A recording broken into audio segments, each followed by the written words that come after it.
और कल भी हम लोग जो है स्पीकर महोदय से बाहर भी मिले, हम लोग सदन के अंदर मिले और अपना प्रस्ताव को पूरे विपक्ष के लोगों ने रखा और आज हमको उन्हीं की अनुमति से आज सदन में बोलने का मौका मिला। हम लोगों ने अपनी बात को रखा एसआईआर को लेकर के, चाहे टाइमिंग का सवाल हो या डॉक्यूमेंट का सवाल हो या जो बिहार के लोग जो पलायन करके दूसरे राज्य कमाने खाने गए हैं उनकी जहाँ तक बात हो, या जो इलेक्शन कमीशन का कल लगभग 55 लाख लोगों का उन्होंने अनुपस्थित पाया, या सुप्रीम कोर्ट में जो इलेक्शन कमीशन ने हलफनामा जो दिया उसको लेकर के हम चर्चा कर रहे थे, अपनी बात को रख रहे थे। बहुत पीड़ा हुई देख करके कि सत्ता पक्ष में जो लोग हैं, कुछ लोग बड़े बड़े पद पे बैठे हुए मंत्री हैं, डिप्टी सीएम हैं, इतनी हल्की राजनीति करना उनको शोभा नहीं देता। और अध्यक्ष जी ने कहा था कि हर दल के लोगों से वो बुलवाएंगे, यानी जाहिर सी बात है कि सत्ता पक्ष को भी मौका मिलता अपनी बात को रखने का। लेकिन कुछ लोग हल्की राजनीति करने वाले लोग सदन की गरिमा को गिराने का काम करते हैं। अगर आप पूरा देखें तो अध्यक्ष महोदय ने डिप्टी सीएम को भी फटकार लगाई, कई मंत्री को भी फटकार लगाई कि सदन का संचालन का काम उनका है या नीचे बैठे हुए डिप्टी सीएम या मंत्रियों का है।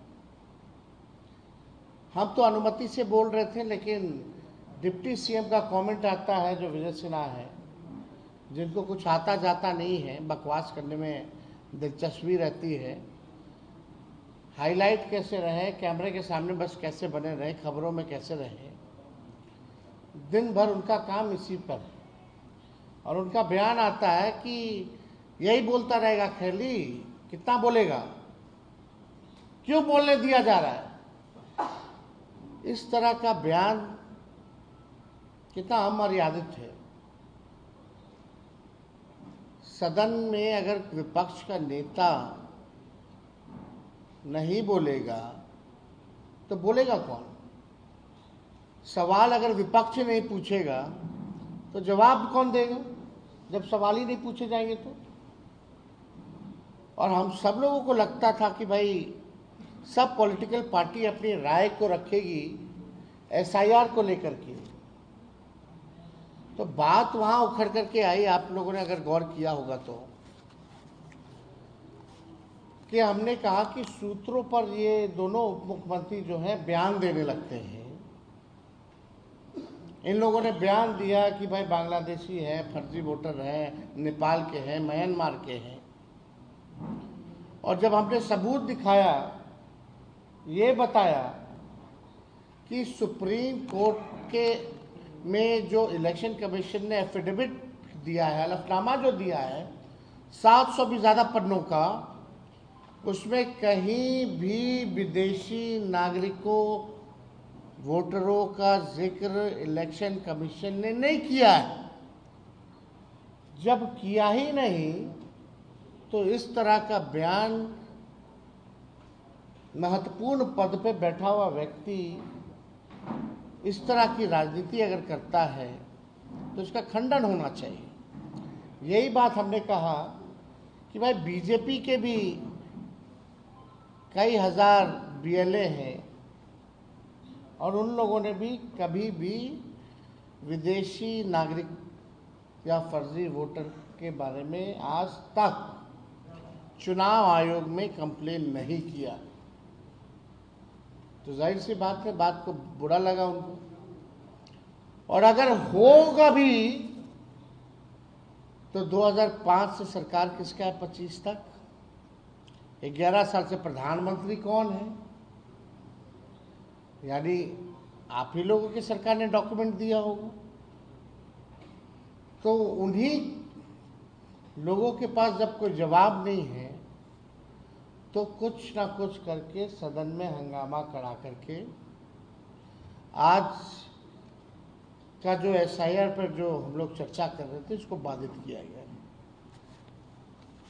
इसके बाद हम सब लोग जो हैं अध्यक्ष महोदय से हम लोग मिले और हम लोगों ने आग्रह किया, क्योंकि भाई जब हम बोल रहे थे तो बीच में मुख्यमंत्री जी उठ गए थे और शायद उनको पता ही नहीं कि सदन में चर्चा किस बारे में हो रही थी।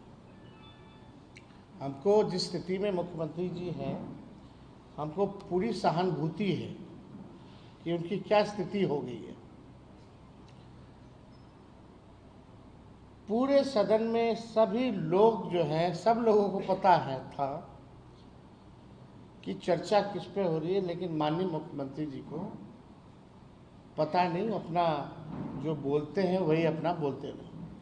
फिर हम भी हस्तक्षेप नहीं किए, हमको ठीक नहीं लगा इस पे बोलने का, लेकिन आप सब लोग अंदाज़ा लगा सकते हैं कि मुख्यमंत्री जी की अब स्थिति बिहार चलाने लायक, सरकार चलाने लायक अब नहीं रहेगी।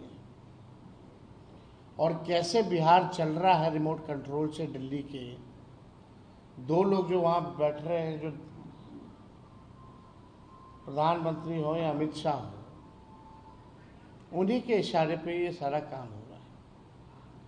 और ये एसआईआर भी उन्हीं लोगों के इशारे पे चुनाव आयोग कर रहा है। चुनाव आयोग के पास कोई जवाब नहीं। हालांकि 28 तारीख को मामला कोर्ट में है, लेकिन आप सोचिए, जो वोटर्स होते थे वो सरकार चुनती थी, आज उल्टा हो रहा है। अब सरकार में बैठे लोग वोटर चुन रहे हैं। वोटर सरकार चुनती थी और सरकार में बैठे लोग आज वोटर को चुन रहे हैं। तो बिहार लोकतंत्र की जननी है और यहीं से प्रयास किया जा रहा है लोकतंत्र को जो है खत्म करने का। आप देखिएगा, ये कल इलेक्शन कमीशन द्वारा ये प्रेस नोट जारी हुई है। इसमें